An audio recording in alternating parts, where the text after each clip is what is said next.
Salatu wassalam ala rasulillah, dhe të ndërruar në ndërruar. Falënderojmë Allahun dhe Xhelalit i cili na mundsoi që të jemi të ndodhemi në natën e 23 të këtij mundi të kur, duke sa ndoshta edhe më teke.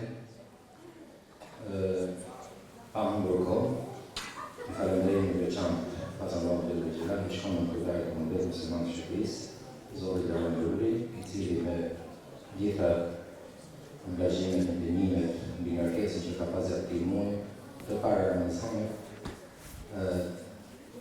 dhe duke ju qenë nga pas çdo ditë, më në fund gjeti kohën që të përgjigjet dhe kërkesës tonë që tjetë sa ndë këtu me ne së bashku, me një gjami të gjamive të Allahut dhe Xhelalit, me një notë për një të bekume të këtij mundi bekume, dhe kjo mëndaj është për të ditë vlerën se sa vlerë ka institucioni përfaqësues dhe përfaqësuesit të institucionit. Të dashur më bëni traditë e bukur dhe mirë që çdo Ramazan të dhe jashtë Ramazanit, titullarët e institucionit po zbresin të rënd, po njëhen në xhamotet, po ulen gjumë në xhamotet, po kuprin xhamoteve në terapinë në namazë. Dhe kjo është një mirësi për Allahu Xhelalit që ne duhet me falënderoj. Më parë vite, më parë nuk njëhet në titullarët e institucioneve vetëm se në dy bajrame. Ama tani ka ndryshuar, kështu që një falënderim të veçantë në emër të institucioneve të nënbërtarit, që Allahu i shpërblet, është pjesë e terapisë sonde, pjesë e bisedës sonë nazore sonde, kur lutem Allahun Xhelalit të shpërblet në të dinjos ahiretit. Komplimente për zërin e bukur me lëvjos që ka dhënë Allahu Xhelalit për pjesëtimin e Kuranit. Kështu që unë inkurajoj nënbërtarin që mos lejë natë për ditët e Ramazanit, pa mos shkon në xhami për xhamive të Tiranës dhe Shqipërisë, pa mos bëj xhamateve për namaz me zërin dhe dhuntin që i ka dhënë Allahu Xhelalit. Allahu i shpërblet mira dhe ju ju shpërblet Zoti Xhelalit për prezentën dhe për durimin që do punoni gjatë prezencës sonë me ju. Allahu ju nderoft, Allahu shpërblet tani nga kalojmë fjalën në rukajin e ndërruar.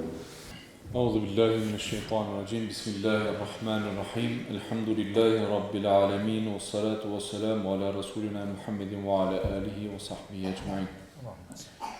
Nderuar hoq, të nderuar vëllezër dhe motra, Assalamu alaikum wa rahmatullahi wa barakatuh.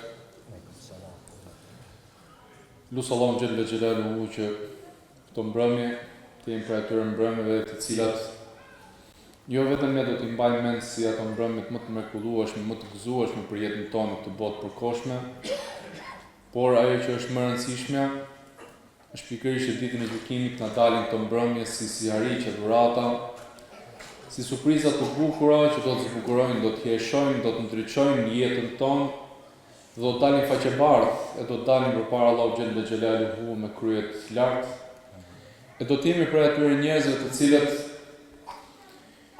Allahu Xhella Xhelaluhu faktikisht në Kur'anin famlar sjell një lloj sekuence të shkurtër teksa do të zbresin librat nga e majta nga e djatha, dhe ata cilët do të marrin librin nga e majta do të jenë ata të dëshpëruarit. E ne lutim Allahu Xhella Xhelaluhu të jemi për atyre që e marrin librin nga e djatha, ata të cilët kur nuk do të heshtin së shpëtuari me gëzim dhe lumturi librat e tyre, do të shohin punët, veprat të regjistruara aty me pëlqimin e tyre, pa pëlqimin e tyre. Punë dhe veprat të cilat i kanë bërë me vetdije apo pa vetdije. Surpriza të ndryshme që ata kur nuk e kanë pritur që Allahu Xhella Xhelaluhu do i shpërblejë ato, do i surprizohej me mirësitë e tij, e punë të cilat do të dalin përpara që do të gëzojë, do të lumturojë, aq shumë sa që Allahu Xhella Xhelaluhu në Kur'an famlar i sjell këta njerëz dhe thot femen utje kitabahu bi yaminihi fa yaqulu ha umqra'u kitabiyah inni dhanantu anni mulaqin hisabiyah. E pikërisht ditën e gjykimit këta njerëz jo vetëm që do të lumturohen, do të gëzohen se çfarë do të shohin në librat e tyre, sepse është si hariq, atë për cilin ne angazhohemi, mundohemi, hedhim djersën gjatë këtyre ditëve. Prezenca juaj këtu në këto xhami apo edhe në të gjitha xhamitë e vendit tonë, kudo në botë shohim një frekuentim maksimal Dhe pikërisht angazhimi i besimtarit në këtë muaj të begat do të thotë që ka një angazhim, ka një dëshirë, ka një zell, ka një përkushtim karshi Allahu xhel xhelaluhu. Dhe njeriu atë ditë do ta marrë, do të gëzohet, jo vetëm që do ta gëzojë veten e tij, por do të dëshirojë që t'ua shpjegojë, t'ua tregojë edhe të tjerë dhe do të thotë, hajeni dhe lexojeni librin tim se sa gjëra të bukura kanë atë. Por çfarë bën? Elementi kyç që e bën besimtarin të suksesshëm atë ditë vjen një herë pas. Është një shprehje, e shkurtër, e vogël me 2-3 fjalë, por që është kaq e rëndësishme dhe është qelsi dhe kyçi, është momenti deciziv i jetës së besimtarit për të qenë i suksesshëm apo jo. Për të arritur kënaqësinë e Zotit apo jo. Për të ikur, për të mos u dalldisur në ato inferioritetin, dembelizmin, apo lënin me një anë neglizhencës dhe për të arritur dhe për të shkuar tek kërkimi me këmbgulje për kënaqësinë e Zotit e për të qenë gjithmonë kërkues ndaj të mirës, është një shprehje e vogël që më një herë mbrapa aty e sjell Kur'ani famlar. Inni dhanantu anni mulaqan hisabi. Sepse unë isha i qartë, isha i vetëdijshëm se ditën e gjykimit përpara Allahu xhel xhelaluhu do të më kërkohet llogari. Jam i vetëdijshëm se një ditë do të dal përpara Allahu xhel xhelaluhu. Do të jap llogari për çdo punë dhe çdo vepër. A mos ndoshta thot Allahu xhel xhelaluhu në një tjetër, ju ndoshta jeni krijuar në këtë botë kështu kot. Në mënyrë të rastësishme, shkoni në këtë botë përkohshme, bëni çfarë të doni. Dëfrimi, kënaqësia, hajdutëria, makutëria, kërkimi gjithmonë ndaj gjërës më të vetëm ta kemi unë dhe gjithë të tjerë të vdesin e tjerë, jo.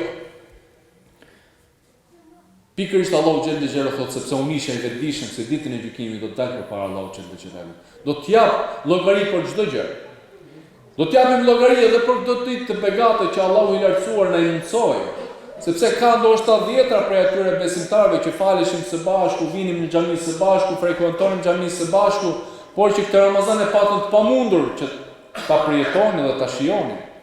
Elhamdulillah, Zoti na ka bërë rizq që ta përjetojmë, kaluan 23 ditë, po thuaj. Jemi gati po thuaj në ditët e fundit të këtij muaji të begatë. E padyshim se nëse i kemi kaluar këto ditë me vetëdijshmërinë se Allahu xhel xhelaluhu do të na kërkojë llogarinë se si e kaluam këtë periudhë, se si ne u angazhuam apo jo maksimalisht aq sa patë mundësi në këtë muaj apo jo, atëherë do të thotë që e kemi kaluar më së kot. Dhe nga ana tjetër, nëse ne nuk do të arrijmë që të jemi të vetëdijshëm se Allahu xhel xhelaluhu na ka dhënë mundësinë këto ditëve që kanë mbetur, dhe nëse ne i përfitojmë nga ato, do të përfitojmë nga shpërblimet e mëdha të Allahu xhel xhelaluhu, të cilën do flas për pas pak, atëherë do të fitojmë. E nëse e neglizhojmë, e lëm pas si çdo ditë tjetër, atëherë besoj se nuk kemi ndonjë gjë të madhe për të përfituar nga kjo periudhë. Allahu xhel xhelaluhu ka vendosur brenda këtyre netëve një mirësi kaq të madhe sa që është nata e Kadrit. Atë që Allahu xhel xhelaluhu e thot Lejletul Qadri khairu min alf shahr. Një natë, nata e Kadrit që është më mirë se 1000 muaj. Një natë në të cilën besimtari gjen mundësinë e plotësimit të gjitha neglizhencave, mangësive apo atyre bërshllëqeve që mund të ketë lënë në jetën e tij. Ndoshta një pjesë e mirë prej nesh mund ta ka filluar Islamin në një moshë të madhe. Ndoshta prej atyre kemi që kanë filluar në moshë të vogël, prej atyre që sapo janë udhëzuar etj. Dhe kurse si Allahu xhel xhelaluhu nuk mund të bëjë padrejtësi karshi besimtarëve. Kurse si nuk mund t'i lejë ata njëri më me prioritet se sa tjetri. Kurse si përpara Allahu xhel xhelaluhu nuk mund të jenë njëri më mbrapa tjetri më përpara. Janë që të gjithë të barabartë, padyshim se Allahu xhel xhelaluhu nuk bën padrejtësi. E pikërisht janë këto net. Pikërisht janë këto mirësi dhe këto sihariqi që Allahu xhel xhelaluhu ka vendosur përpara nesh në mënyrë që ne të përfitojmë. Në mënyrë që ne të arrijmë të plotësojmë të gjitha, jo vetëm të arrijmë të plotësojmë neglizhencat, boshtëqet që kemi lënë më përpara, por të ecim më përpara, të rrisim në gradat tona të devotshmërisë dhe afrimitetit me Allahun xhel xhelaluhu. Të nderuar vëllezër, padyshim se Allahu xhel xhelaluhu na ka dhënë mirësi të tilla siç është Ramazani. E pikërisht prania juaj këtu në këtë xhami Angazhimi juaj i këtyre ditëve është i tregues i qartë se gjithë secili nga ne dëshiron, ka dëshirë që të fitojë nga mirësitë e Allahut xhalla xhelaluhu.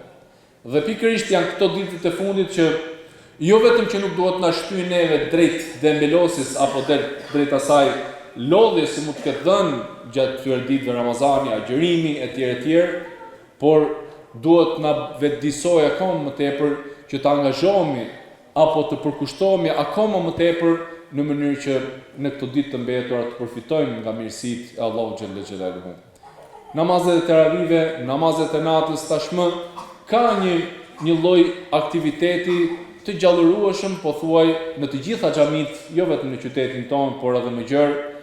Një aktivitet i cili mundohet që hoxhallarët tonë në mënyrë të përkushtuar të përgjigjen të gjitha atyre angazhimeve apo kërkesave, nevojave që ka xhamati jon, i cili me të drejtë është të shtyn, edhe neve hoxhallarët na shtyn që të angazhohemi apo të përkushtohemi akoma më tepër detyrës dhe këtij misionit ton, duke parë se ndoshta nuk mbaj mend hoxhëmrimin në ato vitet e para, përcaktonim namazin e natës do ketë xhamat apo jo, por kur e shihnim xhamatin që vinte mbusheshin safet, padyshim që edhe ne gëzohemi, lumturohemi dhe na motivon më tepër që të përkushtohemi e të angazhohemi akoma më tepër në punën tonë. Kështu që unë pa u zgjatur shumë, pa marrë nga koha juaj e kushtuar në këto mbrëmje, në këto ditë, e lutë Allahun xhalla xhelaluhu që t'ju japi mirësi pafund, lutë Allahun xhalla xhelaluhu që t'ju japi mirësi pafund dhe dalë faqebardh e me plot e përplot shpërblime dhe mirësi të Allahut xhalla xhelaluhu në fund të këtij muaji. E ajo çfarë është më e rëndësishme është që duhet kemi kujdes të mos bëhemi pjesë e asaj lutje apo mallkimi, nuk e di se si mund ta quaj, në të cilën profeti alayhis salatu wassalam i thoshte amin, por të bëhemi për atyre njerëzve të cilët profeti alayhis salatu wassalam jep si ariqin e atyre njerëzve që janë përkushtuar, kanë përfituar nga Ramazani dhe dalin në fund të tij faqebardh me gjunahet falura e me shpërblimet fituara tek Allahu xhalla xhelaluhu. Allah është shpërblet dhe një herë Ramazan begat e këto ditë të mbetura sa më të suksesshme e më frytëdhënëse për gjithë secilin nga ju. Allah është shpërblet hoxhëmrimin për edhe për ftesën, edhe ju nderoft në punën dhe misionin tuaj që keni. Allah është shpërblet se sapinë nderuar në tare. Allah është shpërblet të juve për durimin e tonën. Lusim Allah xhalla xhelaluhu të shihë vallëse dhe ka fjalë të ndikojnë jetën tonë, veprat tona, dynjon tonë dhe ajetin tonë, dhe kjo është qëllimi i parsor të bindjen e qielleve. Zoti ju nderoft. Zotë të ardhmë.